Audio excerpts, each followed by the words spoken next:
الحمد لله رب العالمين والصلاة والسلام على رسوله الكريم محمد بن عبد الله الأمين وعلى آله وصحبه أجمعين أما بعد فإن الله تبارك وتعالى يقول في كتابه المجيد والفرقان الحميد أعوذ بالله من الشيطان الرجيم بسم الله الرحمن الرحيم ومن يبتغي غير الإسلام دينا فلن يقبل منه وهو في الآخرة من الخاسرين صدق اللہ العظیم۔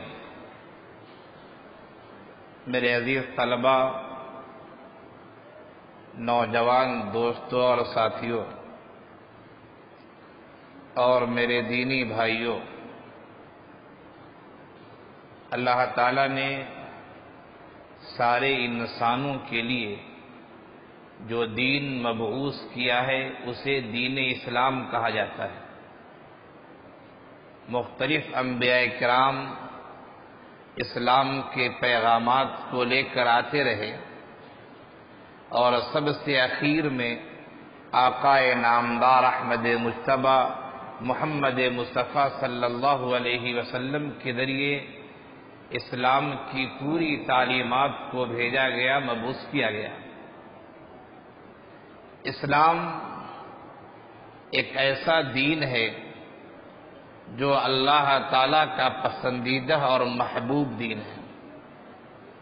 اسلام سے پہلے، یا یہ کہا جائے کہ آخری نبی آقا نامدار محمد صلی اللہ علیہ وسلم سے پہلے جتنے بھی انبیاء کرام اللہ کے پیغام کو لے کر آئے، وہ پیغامات کبھی قوموں کے ساتھ اور کبھی زمانوں کے ساتھ خاص تھے۔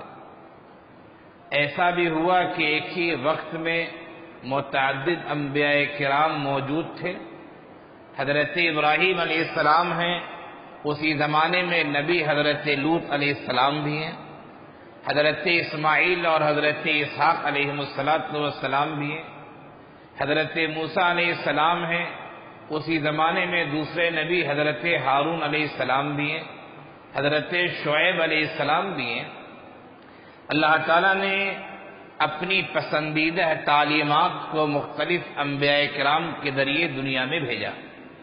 ان انبیاء کرام کی تعلیمات قوموں کے ساتھ، یا یہ کہا جائے کہ زمانوں کے ساتھ یا خاص قبائل کے ساتھ وہ تعلیمات خاص تھیں۔ حضرت عیسیٰ علیہ السلام کی بعثت ہوتی ہے، اور پھر ان کو آسمان پر زندہ صحیح سلامت اٹھا لیا جاتا ہے۔ اس کے بعد ایک عرصہ گزرتا ہے، ایک لمبا عرصہ گزرتا ہے۔ اس لمبے عرصے کے بعد آقا صلی اللہ علیہ وسلم یعنی محمد صلی اللہ علیہ وسلم کی پیدائش ہوتی ہے، اور وہ آخری نبی بنا کر دنیا میں بھیجے جاتے ہیں۔ آپ نے خود فرمایا اپنی مثال دیتے ہوئے کہ ایک خوبصورت سی عمارت ہے، جو بھی آدمی اس عمارت کو دیکھتا ہے بہت تعریف کرتا ہے کہ عمارت انتہائی خوبصورت، انتہائی عمدہ، بہت شاندار ہے۔ لیکن اس عمارت میں ایک نقص ہے، ایک کمی ہے، اور وہ کمی یہ کہ ایک جگہ عمارت میں ایک اینٹ کی جگہ خالی ہے۔ یہ کہا جائے کہ ایک سوراخ ہے۔ ہر دیکھنے والا عمارت کی خوبصورتی کی تعریف کرتا ہے، عشش کرتا ہے، لیکن ہر دیکھنے والا یہ بھی کہتا ہے کہ عمارت میں ایک کمی ہے۔ یہ ایک اینٹ کی جگہ اگر نہ ہوتی تو عمارت لاجواب ہوتی، اور اس میں کسی طرح کی کمی اور نقص کا کوئی سوال ہی نہیں ہوتا۔ آقا نے فرمایا کہ اس عمارت کی آخری اینٹ میں ہوں، اور میرے ذریعے اس کھلے ہوئے خانے کو، سوراخ کو کہا جائے بند کر دیا گیا۔ اور یہ مثال دی آقا نے اپنے بارے میں کہ انبیاء کرام کا ایک سلسلہ ہے، اور انتہائی خوبصورت سلسلہ ہے۔ اتنی خوبصورتی ہے، اتنی خوبصورتی ہے کہ کسی نبی میں کوئی نقص کا سوال ہی نہیں ہوتا ہے۔ لیکن ایک کمی ہے، اور کمی یہ کہ اللہ کے اس تعلیمات اور اللہ تعالیٰ کے بھیجے ہوئے اس نظام اور اس پیغام کے اختتام کی ضرورت تھی کہ ایک ایسا پیغام آ جائے، ایک ایسی تعلیم آ جائے جس کی وجہ سے اس عمارت کا سلسلہ مکمل ہو جائے۔ اس آخری اینٹ کو اللہ کے رسول صلی اللہ علیہ وسلم نے اپنی ذات سے تعبیر کیا ہے کہ اس خوبصورت عمارت کی آخری اینٹ میں ہوں اور میرے ذریعے وہ عمارت کی خالی جگہ پر ہو گئی ہے، اب عمارت میں کوئی کمی نہیں ہے۔ اس سے پتہ چلا کہ یہ جو دین ہے، دین اسلام، یہ اللہ تعالیٰ کے نظام اور اللہ تعالیٰ کے بھیجے ہوئے پیغامات اور بھیجے ہوئی تعلیمات کی تکمیل کے لیے آیا ہے۔ بہت ساری ایسی چیزیں ہیں جو پچھلی قوموں میں موجود تھی اور وہ دین اسلام میں بھی موجود ہے، جو اسلام پر، شریعت پر چلنے کا نظام ہوتا ہے، اور بہت ساری ایسی چیزیں ہیں جو پچھلے زمانے میں مشروع تھی لیکن اسلام نے اسے ممنوع قرار دے دیا ہے، اور بہت ساری چیزیں ایسی تھی کہ پچھلے ادیان و مذاہب میں وہ ممنوع تھی، منع تھی، لیکن اسلام نے اسے جائز قرار دے دیا ہے۔ یہ اسلام اللہ تعالیٰ کے بھیجے ہوئے مختلف پیغامات میں سے ایک آخری ایسا پیغام ہے، ایسا پیغام ہے جس نے اپنے سے پہلے تمام نظام کو منسوخ قرار دے دیا ہے۔ توریت اللہ کی کتاب ہے، یقیناً ہے۔ انجیل اللہ کی کتاب ہے، یقیناً ہے۔ زبور اللہ کی کتاب ہے، یقیناً ہے۔ لیکن اب نہ توریت کا نظام چلے گا، نہ انجیل کا نظام چلے گا، نہ زبور کا نظام چلے گا۔ وہ کتابیں ایک زمانے کے لیے تھی، ایک زمانے کے لیے تھی، چند قوموں کے لیے تھی۔ اب تو ان کتابوں میں لوگوں نے تحریف کر دی ہے، لوگوں نے بدل دیا ہے۔ بہت ساری ایسی باتیں جو شریعت کی نہیں ہیں، شریعت موسوی کی نہیں ہے، لیکن لوگوں نے توریت میں داخل کر کے کہہ رہے ہیں کہ یہ نظام بھی، یہ بات بھی شریعت موسوی کی ہے۔ تو وہ کتابیں اپنی جگہ اللہ تعالیٰ نے نازل فرمائی تھی، لیکن ان کتابوں میں لوگوں نے تبدیلی کر دی، تحریف کر دیا۔ آخری کتاب اللہ تعالیٰ کی طرف سے جو آئی ہے وہ قرآن کریم ہے۔ اس قرآن کریم نے آنے کے بعد تمام کتابوں کے اصول کو، احکامات کو یہ کہا جائے کہ نظام زندگی کو اس قرآن نے منسوخ کر دیا ہے۔ اب دنیا میں اگر نظام چلے گا تو قرآن کا نظام چلے گا۔ دنیا میں کوئی اللہ کے پسندیدہ دین کو اگر چاہتا ہے تو اسے قرآن کے نظام کے تابع آنا پڑے گا۔ اگر وہ چاہتا ہے کہ اللہ کی خوشنودی ہمیں ملے، ہم دنیا میں بھی اللہ کے مقرب رہیں، ہم آخرت میں بھی اللہ کے مقرب رہیں، تو اس کے لیے ضروری ہے کوئی اسلام کو اختیار کرے۔ یہ اسلام کوئی مسلمانوں کے لیے نہیں ہے، یہ اسلام اللہ تعالیٰ نے اپنے آخری نبی کے ذریعے جو نازل کیا ہے، یہ اسلام سارے انسانوں کے لیے ہے۔ آقا صلی اللہ علیہ وسلم کی بعثت کے بعد سے قیامت تک جتنے بھی افراد آئیں گے، خواہ وہ کسی بھی رنگ و روپ کے ہوں، کسی بھی ملک کے باشندے ہوں، کسی بھی خاندان اور قبیلے سے تعلق رکھتے ہوں، کسی بھی عہدے اور منصب کے ہوں، کسی بھی ذات اور برادری کے ہوں، کوئی بھی انسان اگر وہ چاہتا ہے کہ اللہ تعالیٰ کی خوشنودی ہمیں ملے، اللہ کی رضامندی ہمیں ملے، تو ایسے انسان کے لیے ضروری ہے کہ وہ دین اسلام کو اختیار کرے۔ دین اسلام پر اختیار نہیں کرتا ہے وہ آدمی، دنیا میں وہ ترقی کر جائے لیکن آخرت میں اللہ کی خوشنودی اسے نہیں مل سکتی ہے۔ قرآن کریم کی آیت جو میں نے پڑھی، قرآن کہتا ہے وَمَن يَبْتَغِي غَيْرَ الْإِسْلَامِ دِينًا فَلَن يُقْبَلَ مِنْهُ، جو بھی آدمی اسلام کے علاوہ کسی اور دین کو، دھرم کو، مذہب کو اختیار کرتا ہے، فَلَن يُقْبَلَ مِنْهُ، اس کی جانب سے اللہ تعالیٰ اس دین کو قبول نہیں کریں گے، وہ دین قابل قبول نہیں ہے۔ وَهُوَ فِي الْآخِرَةِ مِنَ الْخَاسِرِينَ، اور وہ انسان آخرت میں نقصان اٹھانے والا ہوگا۔ معلوم یہ ہوا کہ اللہ تعالیٰ کا پسندیدہ دین، اللہ کا محبوب دین، اللہ کا پیارا دین، اللہ کے دین کا آخری ایڈیشن جو انبیاء کرام کے ذریعے آتا رہا ہے، اللہ کی بھیجی ہوئی کتابوں کا آخری ایڈیشن جو انبیاء کرام کے ساتھ کتابیں اور صحیفے آتے رہے، ان سب کا آخری ایڈیشن اگر ہے کوئی تو قرآن کریم ہے اور دین اسلام ہے۔ اب قرآن اور دین اسلام کے علاوہ کوئی دین بھی اللہ کے نبی قابل قبول نہیں ہے۔ اسلام کی بہت ساری خصوصیات ہیں میرے عزیزوں، اسلام کے بہت ساری خصوصیات ہیں۔ ان خصوصیات میں سے ایک عظیم خصوصیت یہ ہے کہ اسلام نے نظام زندگی کے ہر مشکل سے مشکل اور آسان سے آسان راستے کی رہنمائی کی۔ یہ دین اسلام میں ایسا نہیں ہو سکتا ہے کہ آپ کو کسی چیز کی رہنمائی نہ ملے۔ یہ اسلام کی خصوصیتوں میں سے ایک عظیم خصوصیت ہے۔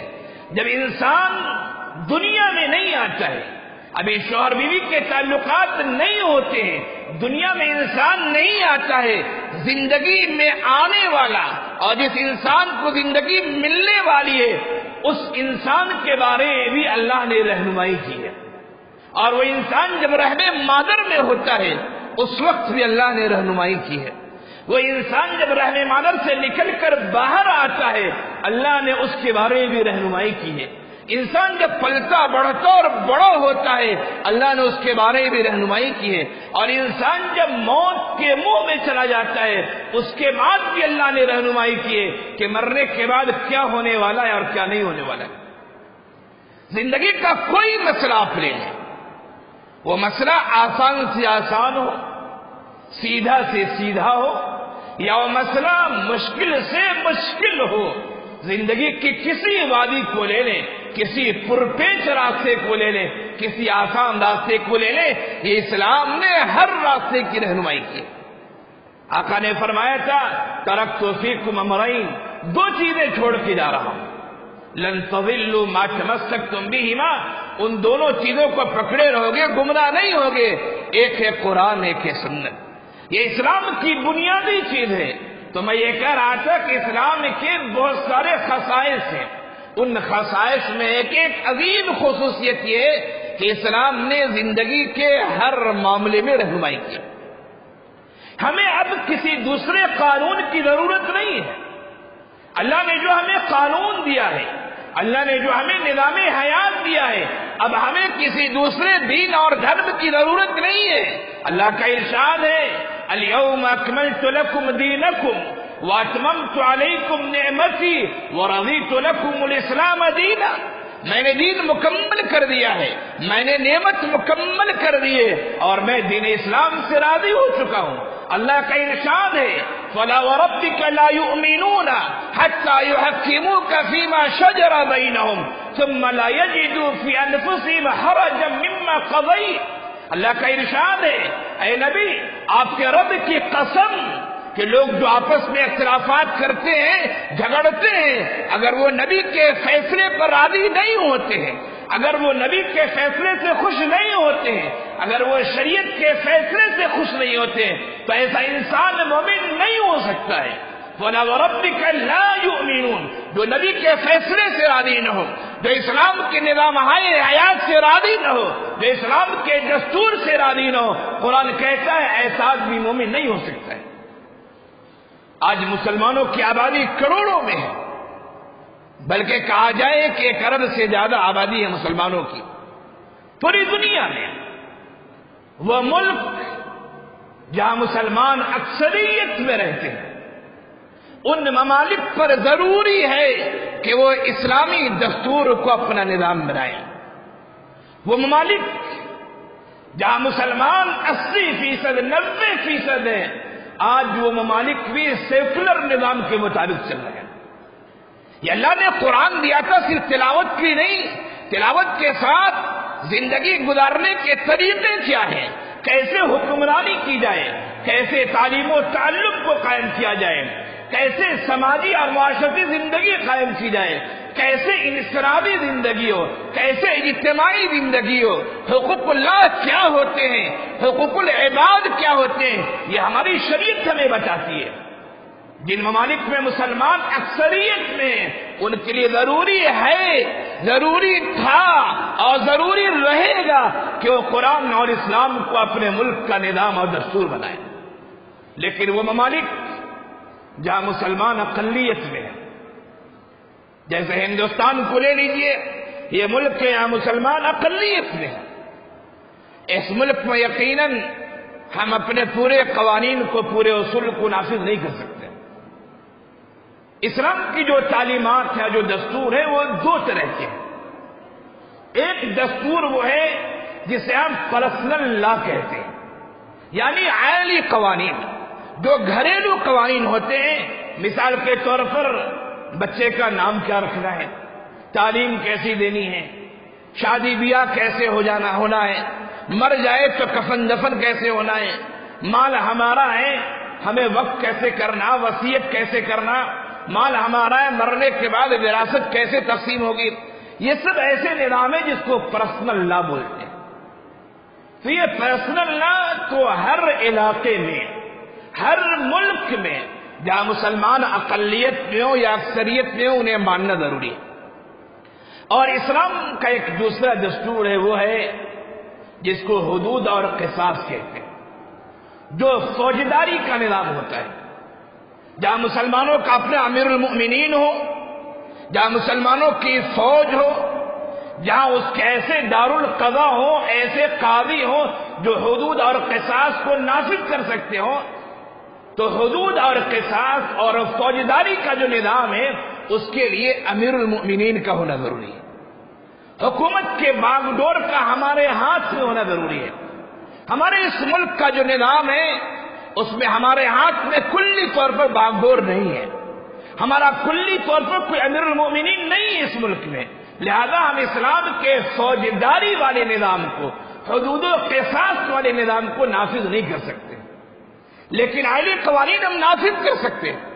ہمیں ملک کے دستور نے اس کی اجازت دی ہے کہ اس ملک میں جس دین کے بھی افراد رہ رہے ہوں، خواہ وہ مسلمان ہو، خواہ وہ ہندو ہو، خواہ وہ جینی ہو، خواہ وہ بدھزم ہو، خواہ وہ یہودی ہو، خواہ وہ عیسائی ہو، چاہے وہ سکھ ہو، کسی بھی دین کا رہنے والا ہے، ہمارے اس ملک نے ہر باشندے کو، ہر شہری کو اس بات کی اجازت دی ہے کہ وہ اپنے دین کے عائلی قوانین پر کلی طرح عمل کرے۔ یہ ملک کے قانون نے کہا ہے، لیکن افسوس ہوتا ہے کہ ہندوستان میں ایک ایسی طاقت ہے، یا یہ کہا جائے کہ لوگوں کی ایک ایسی ٹولی ہے، لوگوں کا ایک ایسا گروہ ہے، اور ابھی موجودہ پارٹیوں میں سے ایک دو پارٹیاں ایسی ہیں جو یہ چاہتی ہیں کہ ملک کے سیکولر نظام کو، سیکولر کا مطلب ہوتا ہے لادینی نظام، یعنی ہندوستان کے قانون کے لحاظ سے ہندوستان میں جو بھی قانون رہے گا وہ کسی مذہب کے لحاظ سے نہیں رہے گا۔ کسی نے چوری کر لی کون سی سزا دی جائے، کسی نے زنا کر لیا کیا کیا جائے، نظام جو رہے گا وہ سیکولر رہے گا، کسی دین سے مربوط نہیں رہے گا۔ لیکن ہندوستان کی موجودہ ٹولیوں میں سے ایک ٹولی ایسی ہے جو یہ چاہتی ہے کہ ملک کے سیکولر نظام کو ختم کر دیا جائے اور ملک میں ہندو راج قائم کر دیا جائے، یا ملک میں ایسا نظام بنا دیا جائے جو دستور ہند نے ہمیں اجازت دی ہے، اس اجازت کے وہ خلاف ہو، اور سیکولر نظام جو ہوتا ہے، عائلی قوانین کے جو اختیارات ہوتے ہیں، وہ اختیارات ہم سے چھین لیے جائیں۔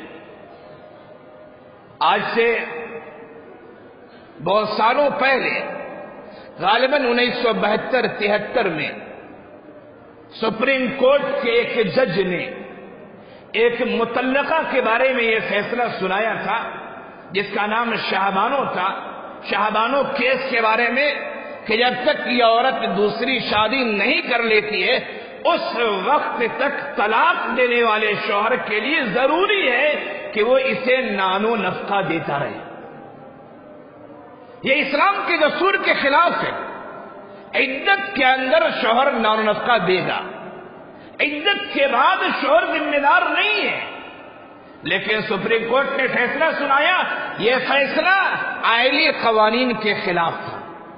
ہندوستان کے قانون نے، میں نے بتایا، ہر مذہب والے پرسنل لا پہ عمل کرے، حکومت دخل اندازی نہیں کرے گی۔ ایک دوسرا قدم حکومت نے اٹھایا اور سپریم کورٹ نے سنایا متبنہ بل کے بارے میں۔ متبنہ بل کیا ہے؟ سپریم کورٹ نے کہا کہ جو لے پالک ہوتا ہے، مثال کے طور پر ایک آدمی ہے زید نام کا، اسے ایک بیٹا ہے صرف، زید کو خواہش ہے کہ اور بیٹا ہو، لیکن بیٹا ہے نہیں، صرف ایک بیٹا ہے۔ زید نے کسی دوسرے کے لڑکے کو لے کر اپنا لڑکا بنا لیا، اور زید کہتا ہے میرے 2 لڑکے ہیں، حالانکہ اس کی صلبی اولاد صرف ایک لڑکا ہے۔ دوسرا لڑکا جو اس نے لیا وہ لڑکا لے پالک ہے، منہ بولا بیٹا ہے، جسے عربی میں متبنہ کہتے ہیں، بیٹا بنا لیا گیا ہے۔ حکومت کے سپریم کورٹ نے یہ فیصلہ سنایا کہ متبنہ بھی اسی حکم میں ہوگا جو حقیقی اولاد کا حکم ہوتا ہے۔ اسلام کہتا ہے نہیں، جس کو کسی نے بیٹا بنایا ہے وہ اپنی زندگی میں اگر اسے کچھ دے دیتا ہے، وصیت کر دیتا ہے، کچھ لکھ دیتا ہے، تب تو اس کا مال ہو جائے گا، لیکن اگر انسان مر جاتا ہے اور اس نے لے پالک کے لیے کچھ نہیں کیا تو مرنے والے انسان کے مال میں لے پالک کا کچھ بھی حصہ نہیں ہوگا۔ یہ شریعت کہتی ہے، سپریم کورٹ نے کچھ اور کہا۔ ایک تیسرا مسئلہ ابھی حال فی الحال پیش آیا ہے، حکومت نے کہا کہ 3 طلاق دے دو، طلاق نہیں مانی جائے گی۔ بہت تو میں ہوئی، بہت لیدے ہوئی، یہ وہ طلاق مانی ہی نہیں گئی، اور حکومت یہ کہتی کہ شوہر کو 3 مہینے کے لیے 3 سال کے لیے جیل میں ڈال دیا جائے گا۔ لوگوں نے بہت تو میں کی کہ جب طلاق پڑی ہی نہیں تو جیل میں شوہر کیوں جائے گا، لیکن حکومت سے اس کے اندر کچھ دیوانگی ہے کہا جائے، یہ عقل پتہ نہیں کہاں چلی گئی ہے۔ اس نے کہا کہ طلاق 3 دے دو، طلاق نہیں پڑے گی۔ یہ طلاق نہ پڑنا یہ بھی آئینی قوانین میں دخل اندازی ہے۔ جس طرح سپریم کورٹ نے شاہبانوں کے بارے میں کہا، سپریم کورٹ نے متبنہ بل کے بارے میں کہا، اسی طرح ہماری آج کی حکومت نے جو طلاق کے بارے میں کہا کہ 3 طلاق دے دو، طلاق نہیں پڑے گی، یہ بھی اسی سلسلے کی ایک کڑی ہے۔ اور اس کو کہتے ہیں اہل دانش و بینس جو ہیں، پڑھے لکھے لوگ جو، وہ کہتے ہیں یہ یکساں سول کوڈ کی طرف بڑھتا ہوا قدم ہے۔ ہمارے علماء نے شاہبانوں کیس کی مخالفت کی، ہمارے علماء نے متبنہ بل کی مخالفت کی، اور حکومت سے وہ چیز ہٹی۔ ہمارے علماء نے طلاق کی بھی مخالفت کی، علماء ہی نے نہیں بلکہ مسلمانوں نے ہندوستان میں اکثر نے مخالفت کی، لیکن حکومت اپنے ضد پر اڑی ہوئی ہے۔ یہ سب چیزیں دوستو یکساں سول کوڈ کی طرف بڑھتا ہوا قدم۔ کچھ لوگ ہیں ملک کے جو یہ کہتے ہیں یکساں سول کوڈ نافذ ہونا چاہیے، کچھ لوگ کہتے ہیں یکساں سول کوڈ نافذ نہیں ہونا چاہیے۔ جو کہتے نافذ ہونا چاہیے کیوں، جو کہتے نہیں نافذ ہونا چاہیے کیوں؟ پہلی بات تو یہ کہ ملک کا جو دستور ہے بہت اچھی طرح سن لیں، سمجھ لیں، جان لیں۔ میں نے اس موضوع کو اس وجہ سے شروع کیا اور آپ کے سامنے پیش کیا کہ اس ہفتے میں متعدد لوگوں نے ہم سے پوچھا کہ مولانا یکساں سول کوڈ ہوتا کیا ہے۔ بہت سارے لوگوں نے پوچھا، دیکھیں یکساں کے معنی ہوتے ایک طرح، ایک جیسا، سول کے معنی ہوتے شہری، اور کوڈ کے معنی آتے قانون۔ یکساں سول کوڈ کا مطلب ہے تمام شہریوں کے لیے یکساں ایک جیسا قانون، تمام شہریوں کے لیے۔ اب ہمارے ہندوؤں کے یہاں طلاق کوئی چیز ہے ہی نہیں، ہمارے پی ایم صاحب نے شادی بھی کی لیکن کوئی مطلب نہیں جس سے شادی کی، کوئی نونفتہ سے مطلب نہیں، کچھ نہیں، بیچاری پریشان ہے، کوئی مطلب نہیں ہے۔ لیکن ہمارا اسلام ایسا نہیں سکھاتا ہے۔ آپ نے جس سے رشتہ جوڑا ہے، جس سے نکاح کیا ہے، اس کے حقوق ہیں، حقوق ادا کرنے پڑیں گے آپ۔ یکساں سول کوڈ کا مطلب سمجھے آپ، تمام شہریوں کے لیے ایک جیسا قانون ہونا چاہیے۔ اب اس کو مثال سے یوں سمجھیے، اگر ہماری حکومت نے موجودہ حکومت نے یا آنے والی حکومت نے یہ قانون بنا دیا کہ جو بھی آدمی مرے گا اسے جلایا جائے گا، دفن نہیں کیا جائے گا۔ اگر ملک نے یہ قانون بنا دیا کہ جو بھی آدمی شادی کے بندھن میں بندھیں گے انہیں نکاح کا نہیں، انہیں مندر میں جا کر یا پنڈت کے پاس جا کر یا کوئی خاص جگہ کر لی وہاں جا کر اسے پھیرا لگانا پڑے گا. حکومت نے قانون بنا دیا سب کے لیے قانون ہے. اسے کہتے ہیں یکساں قانون. ہماری شریعت اجازت نہیں دیتی ہے.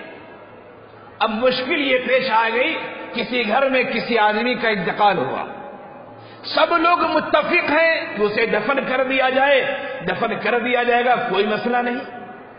لیکن ورثہ میں اختلاف ہو گیا. کچھ لوگ کہتے ہیں جلایا جائے, کچھ لوگ کہتے ہیں دفن کیا جائے. بات کورٹ کچہری تک پہنچتی ہے. حکومت کہے گی اسے جلایا جائے اس لیے کہ حکومت نے سب کے لیے ایک قانون بنایا. طلاق کا مسئلہ بھی ایسا ہی ہے. ہم اگر کورٹ کچہری جائیں گے تو حکومت کہے گی کہ 3 طلاق نہیں پڑے گی, لیکن اگر ہم دارالقضا جائیں, کسی اچھے مفتی عالم کے پاس جائیں تو ہمیں اسلام کے حقیقی پیغام کو سمجھائے گا. تو یہ یکساں سول کوڈ ملک کا دستور موجود ہے. دستور یکساں سول کوڈ کی اجازت نہیں دیتا ہے. ملک کے ایک دفعہ میں یکساں سول کوڈ کا تذکرہ ہے. دفعہ 44 نمبر کا دفعہ ہے. حکومت کے قانون کے دفعات ہیں, 44 نمبر کا یہ دفعہ ہے. وہ دفعہ یہ کہتا ہے کہ حکومت اس بات کی کوشش کرے گی کہ تمام شہریوں کے لیے یکساں قانون ہو. یہ ہمارے دستور ہند میں ایک دفعہ ہے. جب قانون پاس ہو رہا تھا اس وقت کے ہمارے علماء نے شدید مخالفت کی اور کہا کہ یہ 44 نمبر جو دفعہ ہے اسے نکالا جائے, یہ ہمارے بنیادی حقوق کے خلاف ہے, یہ ہمارے پرسنل لا, یہ ہمارے آئلی قوانین کے خلاف ہے, اسے نکالا جائے. لیکن حکومت کے لوگوں نے اکثریت ان کی تھی, انہوں نے کہا کہ دفعہ 44 میں یہ بات ہے کہ حکومت کوشش کرے گی یکساں قانون ہو. لیکن دفعہ 25 میں بھی تو ایک بات ہے. کون سی بات؟ دفعہ 25 نمبر دفعہ, اس میں یہ بات ہے کہ ملک کے ہر شہری کو کلی اجازت ہوگی کہ وہ اپنے دین پر قائم رہے, اپنے دین کی تبلیغ کرے, وہ اپنے لیے جس دین کو چاہے اسے اختیار کر لے. دفعہ نمبر 25 جس میں دین پر چلنے کی اجازت ہے اسے کہتے ہیں یہ دفعات بنیادی حقوق سے تعلق رکھتے ہیں, بنیادی حق. اور دفعہ 44 جہاں یکساں سول کوڈ کی بات کہی گئی ہے اسے کہتے ہیں رہنما اصول. ہمارے علماء نے مخالفت کی کہ دفعہ 44 کو ہٹایا جائے, لیکن مخالفین نے کہا گھبرا کیوں رہے آپ, دفعہ 25 میں آپ کو حق دیا گیا ہے جس دین کو چاہے اختیار کریں, جس دین کے ماننے والے آپ اس کی تبلیغ کریں. دفعہ 25 آپ کو کلی اجازت دیتا ہے اور دفعہ 25 کا تعلق بنیادی حقوق سے ہے, دفعہ 44 کا تعلق رہنما اصول سے. اور اصول میں یہ بات بھی لکھی ہوئی ہے کہ جب رہنما اصول اور بنیادی حقوق میں ٹکراؤ ہو جائے تو ترجیح بنیادی حقوق کو دی جائے گی. یہ اصول میں لکھا ہوا ہے.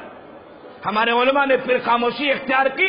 دفعہ 25 بنیادی حقوق ہے, بنیادی حقوق کے لحاظ سے ہر شہری کو جس دین کو وہ چاہے اسے اختیار بھی کرنے کا حق ہے, اس کی تبلیغ بھی کرنے کا حق ہے, اس کو عام کرنے کا بھی حق ہے.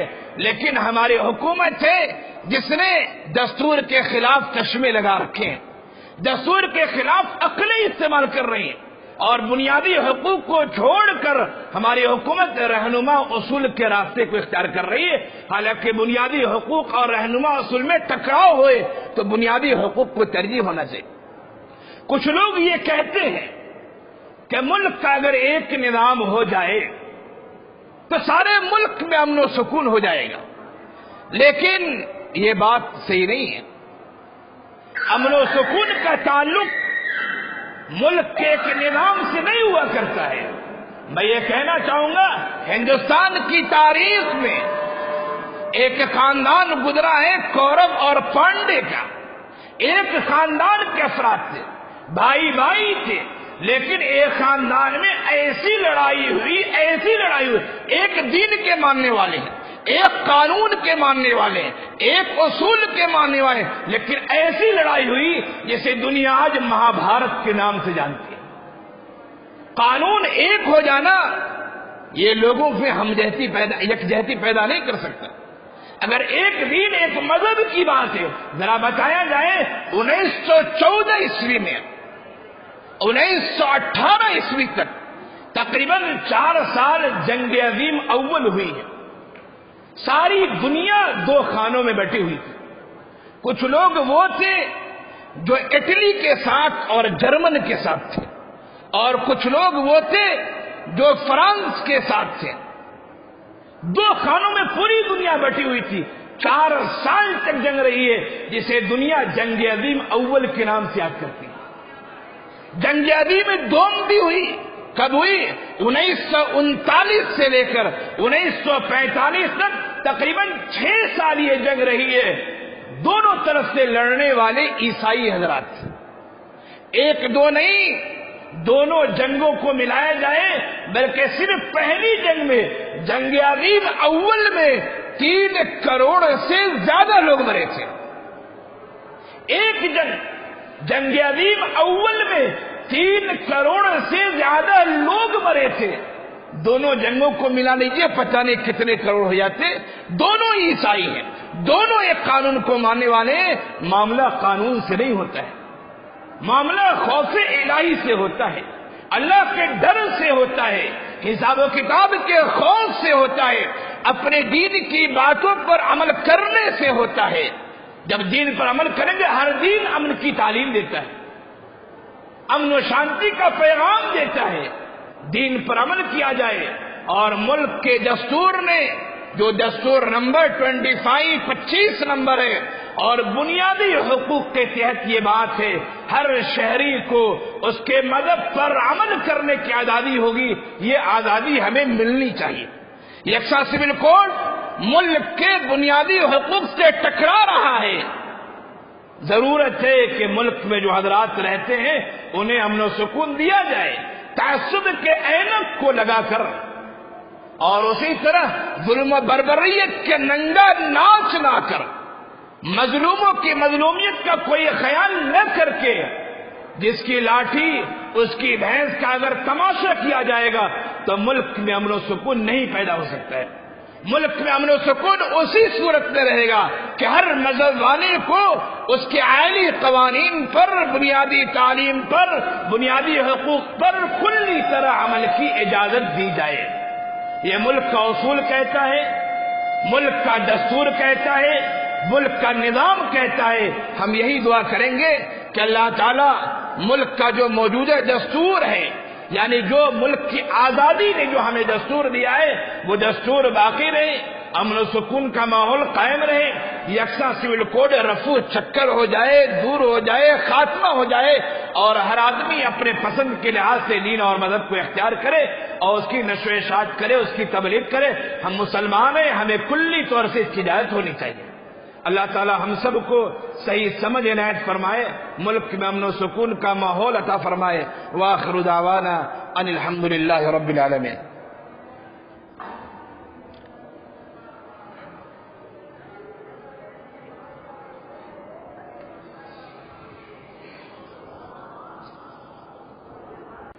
الحمد للہ رب العالمین، والصلاة والسلام علی رسولہ الکریم محمد بن عبد اللہ الامین۔